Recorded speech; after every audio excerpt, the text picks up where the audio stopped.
but I will no longer allow the Matrix propaganda machine to infect the minds of innocent children by using my relevance to achieve interviews and get views they would never normally get to spread hateful propaganda.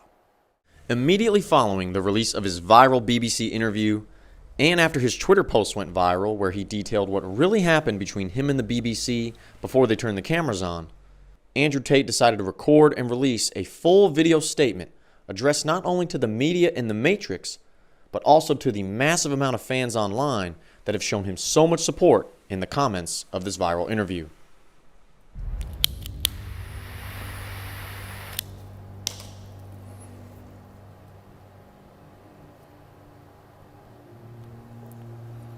In the interest of saving absolutely everybody's time, I feel like doing a generalized statement to all legacy media inside of the Matrix. And I'm doing it to save their time and mine, as well as protect the minds of the masculine youth for the future. I want to make it very clear that the legacy media, which I enjoyed the company of today, have made a massive mistake and missed a chance to do some genuinely interesting journalism. After being unfairly incarcerated in a Romanian dungeon, I thought that even the BBC, in its absolute arrogance and hubris, would be smart enough to come to me after 6 months, being the first interview I gave to the Matrix, and be smart enough to ask questions people were genuinely interested in. What's it like inside of a Romanian prison cell? How were you treated? Why was a person's liberty deprived of them for 6 months without charge? How is your mental state post your unfair incarceration? Things people are genuinely interested in hearing. But instead, they came with the same old talking points. And I'd like to address all of these talking points to the Matrix media now to prevent this happening again, because it's a monumental waste of everybody's time. I say things on the internet. I've been making content on the internet for a very long time. Finding a clip from 2016, 8 years ago, finding a 4-hour-long podcast from 2016, ignoring all context, ignoring everything positive I say about men and women and the world, and taking a single sentence and trying to pretend that's my entire worldview, is not the bombshell you think it is. Nobody cares. Everybody understands what satire is. Everybody understands what a joke is. Everybody understands it's the internet. Everybody understands all of these things. Plus, the people who know the truth of my message are very capable of understanding what is satirical and what is true. People are not as stupid as you'd like them to be. Sitting down with me and missing the chance to have a genuinely interesting interview with genuinely interesting questions that people are interested in hearing the answers to, and instead attempting this attack to get this bombshell aha moment, is never going to work. Because one, I'm too smart for all of you. And two, nobody cares. Nobody cares I made a joke 8 years ago, because everybody knows I was joking. And everybody knows the truth of my message. So you're wasting absolutely everybody's time. Worse than wasting everybody's time, what you're genuinely doing is damaging the minds of young men. And I think I have a responsibility as one of the most influential men on the planet to protect the minds of young men and all of the men who look up to me.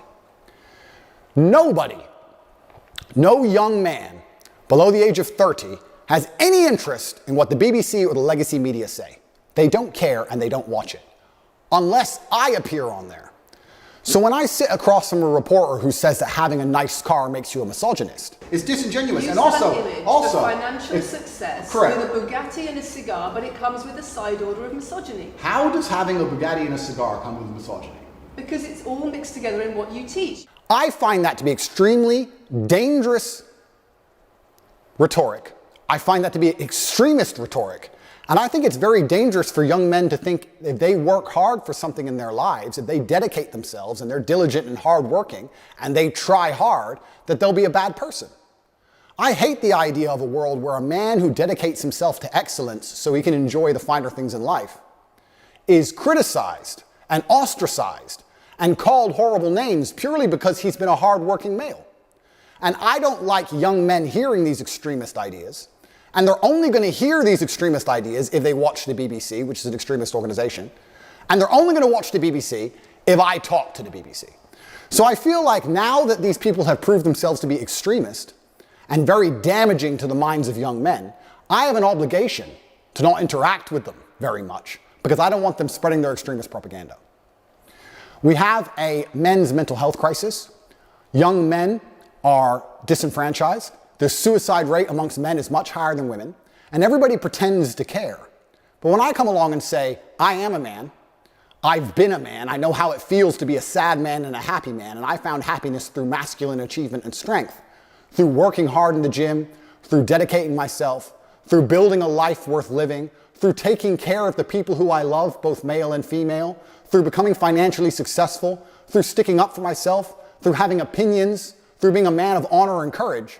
When I do these things, I'm ostracized and they're attempting to destroy my life. This goes beyond a few media interviews.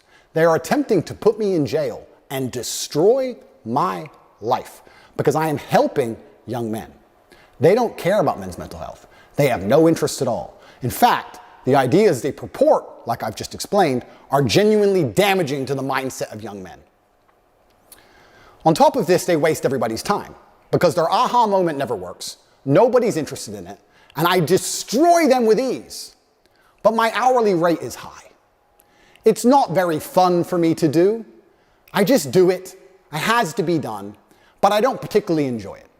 I allowed you into my home. I'm doing you a favor, giving you the first interview I'm giving to the public. You don't come here with a position of authority. You're not the police. I don't respect the BBC. I don't know you. You do not come here with a position of authority over me.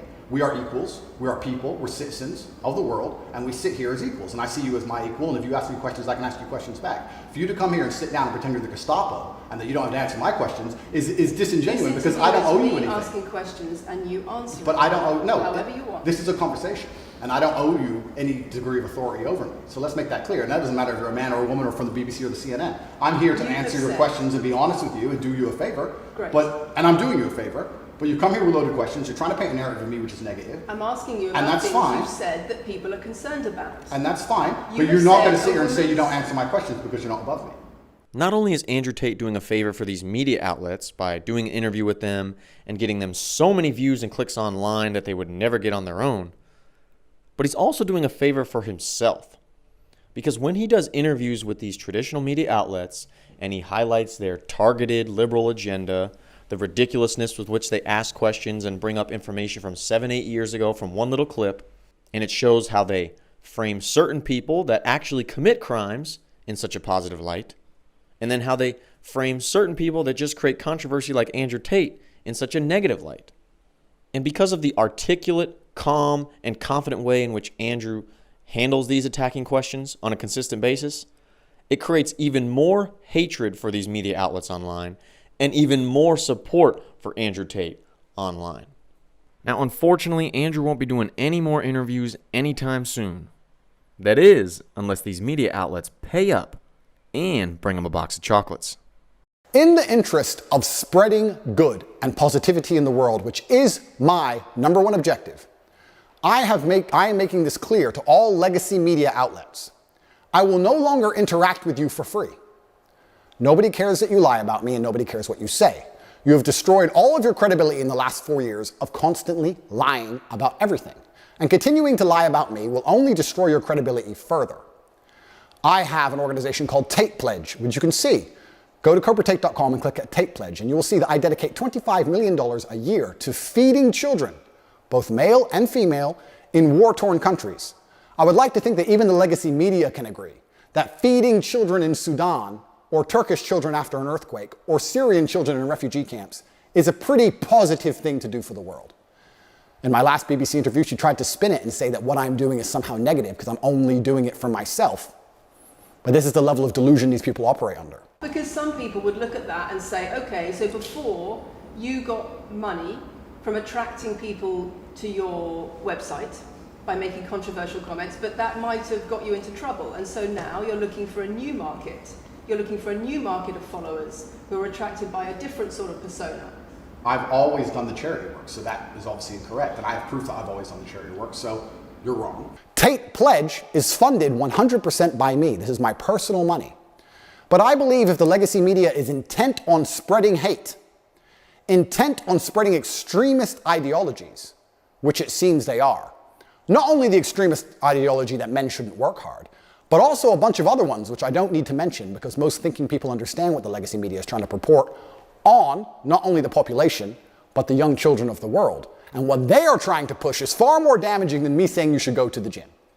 Therefore, I no longer have any interest with interacting with the legacy media for free because I don't want their extremist views shown to young children without doing some good for the world. My fee from this point onwards is $50,000 and a box of chocolates. That is what it is going to cost you to speak to me. If you are from the Matrix, you will give me $50,000 in advance, which will be donated to Tate Pledge, which will be used to feed children in war-torn countries. And you will also bring a box of chocolates to my gate, which I will ingest as I listen to your Matrix propaganda and destroy you. Because I deserve chocolates if I have to put up with you. I am an extremely successful man, and my time is valuable. And you're wasting mine, yours, and everybody else's. So if you're going to come along with your extremist ideas, I would at least sleep better at night if you were feeding some poor innocent children somewhere in the world. But you have no interest in doing any good for the earth. You're only interested in spreading hate, unlike me who wants to do good things. So, post my BBC interview, I've been contacted by the New York Times, CNN, the Clinton News Network, all of them.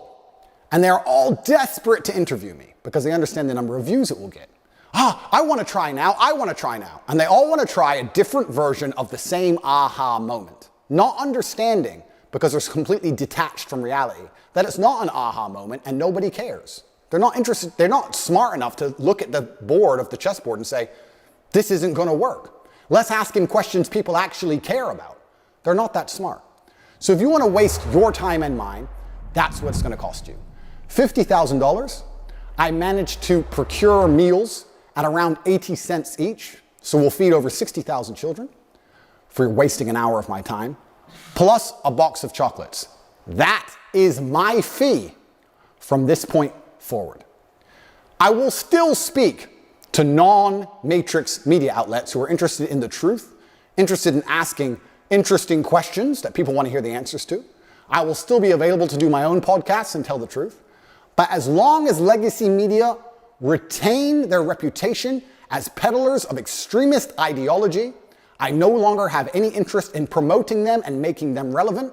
It's better we allow them to become irrelevant, which they are doing, through their own dishonest actions.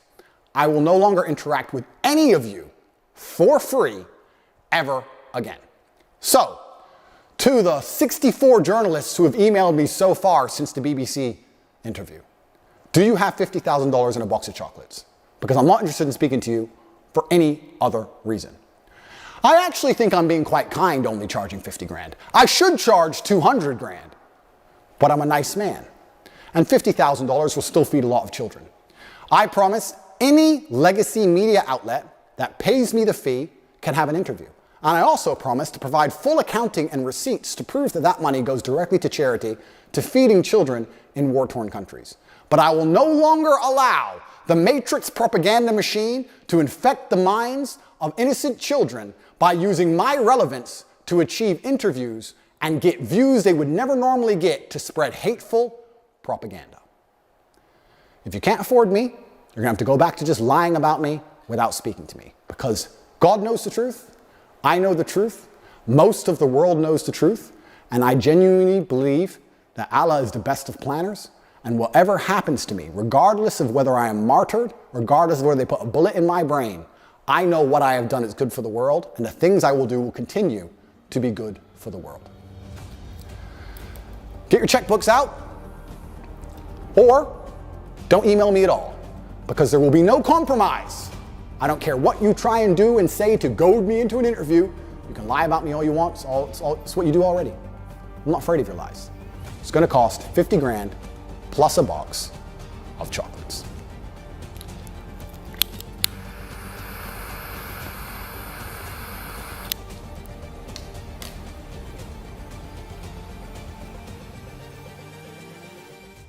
I cannot wait to see which media outlet decides to pay up with the 50K and with the box of chocolates.